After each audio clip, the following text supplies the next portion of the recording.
اور پھر فرماتے ہیں حضرت عقبہ ابن عامر رضی اللہ تعالیٰ عنہ فرماتے ہیں کہ دیکھیں رسول اللہ صلی اللہ تعالیٰ علیہ وسلم ہمارے متعلق سے کیا بیان فرما رہے ہیں کہ بھئی ہمارے حال کیا ہوں گے، سرکار کے پردہ فرمانے کے بعد ہمارے کیا حال ہوں گے۔ تو ہمارے حالوں و احوال کے متعلق سے سرکار بیان فرما رہے ہیں، فرماتے ہیں کہ انہ قال انی فرۃ لکم وانا شہید علیکم وانی واللہ لانظر الی حوضی الان وانی قد اعطیت مفاتیح خزائن الارض وانی واللہ ما اخاف علیکم ان تشرکوا بعدی ولکنی اخاف علیکم ان تنافسوا فیہا۔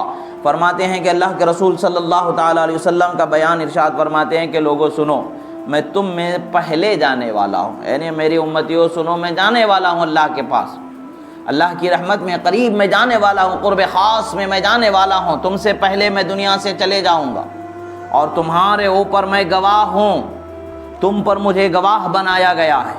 اور فرماتے ہیں اور میں یقیناً خدا کی قسم میرے حوض کوثر کو یہیں سے دیکھ رہا ہوں۔ لَأَنظُرُ حَوْضِ الْآن، فرماتے میں یہاں سے میرے حوض کوثر کو دیکھ رہا ہوں جو قیامت کے دن خدا مجھے عطا فرمانے والا ہے۔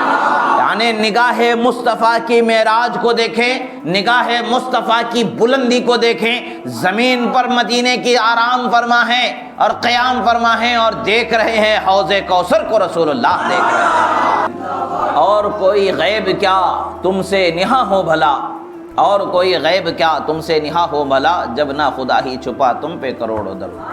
کیا چھپ سکتا ہے؟ ہم تو کہتے ہیں ہمارے آقا کی نگاہوں کو خدا نے ایسا منور فرمایا، ایسا منور فرمایا، وہ جس کی نگاہوں میں دیکھ لیں وہ نگاہوں کو منور فرما دے، وہ جس کے سینے کو دیکھ لیں وہ سینے کو منور فرما دے، وہ جس کی طرف دیکھ لیں اسے منور فرما دیں۔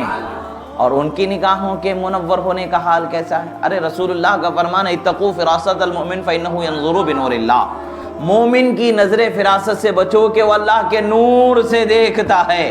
ایک عام مومن کے دیکھنے کا یہ حال ہوگا، اللہ والوں کے دیکھنے کا یہ حال ہوگا، تو پھر سرور انبیاء کے دیکھنے کا کیا حال ہوگا؟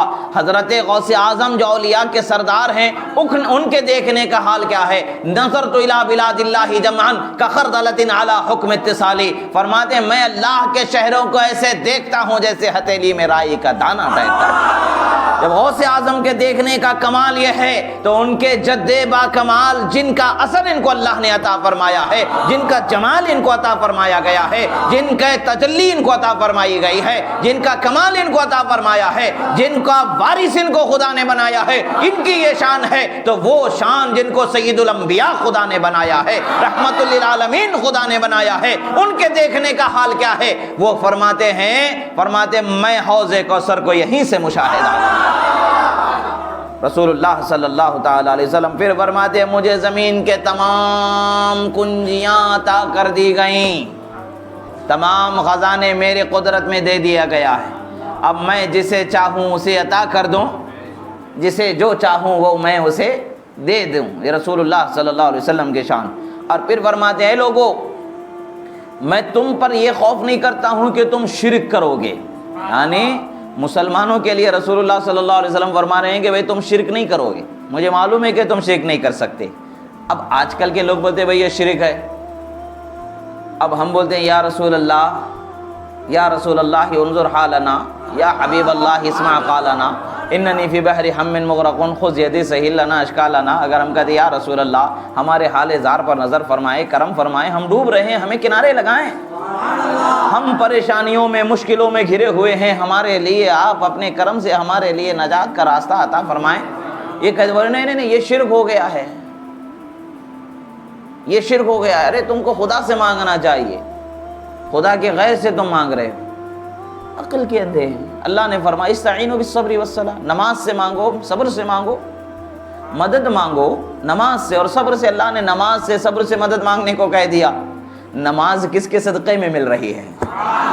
نماز تو اسی محمد عربی کے صدقے میں مل رہی ہے، اور وہ کیسا صدقہ ہے ان کا کہ وہ جب معراج میں بلائے گئے ہیں تو خدا کا تحفہ انہیں عطا فرمایا گیا، تو وہ ان کے صدقے میں ہمیں مل رہی ہے، تو اس سے جب مدد مانگا جا سکتا ہے تو پھر محمد عربی سے مدد کیوں نہیں مانگی جا سکتی؟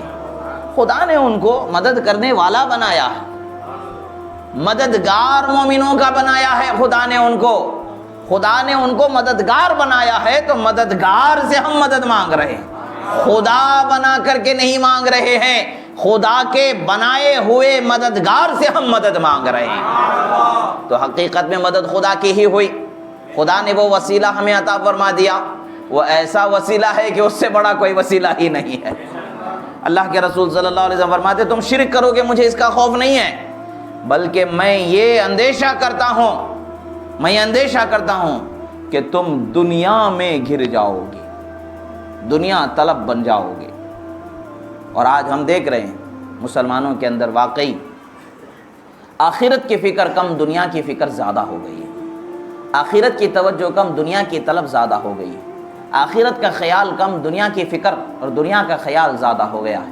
ہمیں یہ فکر نہیں کہ ہمیں آخرت میں کس جگہ پر ٹھہرایا جائے گا۔ اب آپ کو ایک چھوٹی سی بات بتاتا ہوں کہ اللہ کے رسول صلی اللہ تعالیٰ علیہ وسلم نے فرمایا ہے، حدیث ہے، آج ہم کیا کرتے ہیں، میں حدیث کا مفہوم بعد میں عرض کروں گا، پہلے ہمارے احوال کی طرف کچھ میں عرض کرنا چاہوں گا کہ آج ہمارا کیا حال ہے کہ ہم اچھے گھر کا خیال کرتے ہیں۔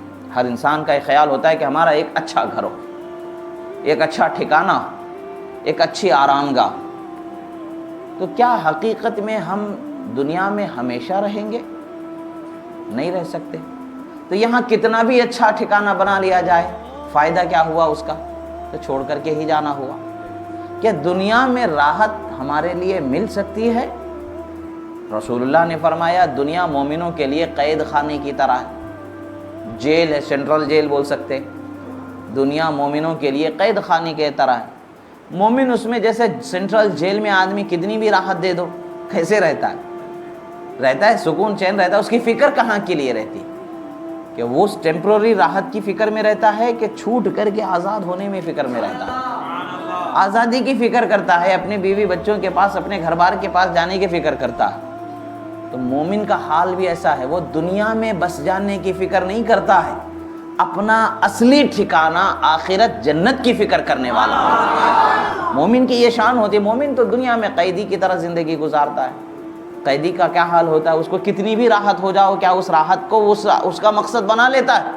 نہیں۔ مگر آج ہم دیکھیں کہ ہماری حالت کیسی ہو گئی، ہم نے دنیا کی راحت کو اپنا مقصد بنا لیا، دنیا کی عیش و عشرت کو ہم نے اپنا مقصد بنا لیا، اور دنیا کی زیب و زینت کو ہم نے اپنا مقصد بنا لیا۔ اللہ فرماتا ہے لوگوں، دنیا داروں کو جو دنیا کی زیب و زینت، مال و رنگینی دی گئی ہے، اس کی طرف مت دیکھو، اس لیے کہ یہ تو جانے ہی والی، یہ تو ختم ہونے والی ہے، مگر آخرت کی ہمیشہ باقی رہنے والی ہے۔ مگر ہم اس کی فکر نہیں کریں۔ رسول اللہ صلی اللہ علیہ وسلم یہی فرما رہے ہیں کہ وَلَٰكِنِّي أَخَافُ عَلَيْكُمْ أَن تَنَافَسُوا فِيهَا، میں اندیشہ کرتا ہوں تمہارے لیے کہ تم دنیا میں گر جاؤ گے، دنیا میں الجھ کر کے رہ جاؤ گے، دنیا پسند ہو جاؤ گے، دنیا طلب ہو جاؤ گے۔ اور آج وہی حال ہمارا ہے، ہم اپنے گھروں کی فکر کرتے ہیں۔ ایک روایت ہے، حضرت سعید بن مسیب رضی اللہ تعالیٰ عنہ بیان فرماتے ہیں، اللہ کے رسول صلی اللہ تعالیٰ علیہ وسلم کا ارشاد ہے کہ جس نے، حضرت سعید بن مسیب بیان فرماتے ہیں، قل هو اللہ احد کے سورے کو، سورہ اخلاص کو 10 مرتبہ اگر کسی نے پڑھا تو اللہ تبارک و تعالیٰ اس کے لیے جنت میں ایک گھر بنا دیتا۔ 10 مرتبہ پڑھنے سے ایک گھر بنا دیا گیا۔ آپ کو ایک گھر بنانے کے لیے کتنی محنت کرنی پڑتی ہے؟ 10 سال کی محنت لگ جاتی ہے، جمع پونجی کرنا پڑتا ہے ایک سلیقے کے گھر کے لیے، جس کو آپ سلیقہ والا گھر کہہ سکتے ہیں، اچھے طریقے کے، پھر بھی تسلی نہیں ہوتی ہے۔ جمع پونجی کے لیے وقت گزر جاتا ہے، حرام کی کمائی کرنے والوں کی بات تو الگ ہے، ایک محنت کر کے زندگی گزارنے والے کے لیے کتنا وقت لگ جاتا ہے۔ مگر وہ کتنا بھی اعلیٰ بنا لے، کتنا بھی اچھا بنا لے، کتنا بھی عمدہ بنا لے، کیا جنت کے گھر کی برابری ہو سکتی ہے؟ ہو ہی نہیں سکتی۔ 10 مرتبہ قل واللہ احد کا سورہ پڑھ رہے ہیں تو اللہ تبارک و تعالیٰ جنت میں ایک گھر بنا دے رہا ہے۔ اور جنت کا گھر کیسا ہے کہ دنیا کی ساری نعمتیں ایک طرف ہے، جنت کے سوئی کے ناکے کے برابر کی نعمت ایک طرف ہو جاتی ہے۔